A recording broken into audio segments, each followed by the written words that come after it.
निवडणुकीपूर्वी पीक कर्जाचं आश्वासन का दिलं असा सवाल देखील राज ठाकरेंनी उपस्थित केलाय। आता अजित पवार म्हणतायत कर्ज भरा असं राज ठाकरेंनी पुढे म्हटलंय। सभागृहात रिप्लाय देताना पण सांगितलं सगळी सोंग करता येतात, पैशाचा सोंग नाही करता येत। मी या कार्यक्रमाच्या निमित्तानं महाराष्ट्रातल्या जनतेला स्पष्ट सांगतो, 31 तारखेच्या आत आपापले पैसे भरा पीक कर्जाचे, आणि त्याच्यामुळे परिस्थितीनुरूप आम्ही पुढचे त्या ठिकाणी निर्णय घेऊ।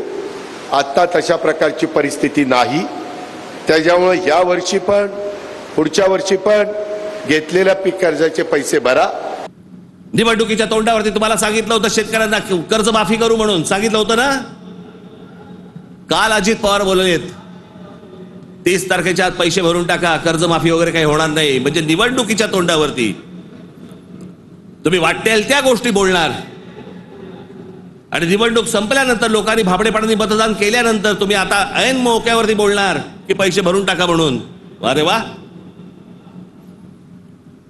महाराष्ट्रातल्या जनतेला मला विचारायचंय की इतक्या भाबडेपणाने तुम्ही मतदान करता तरी कशा?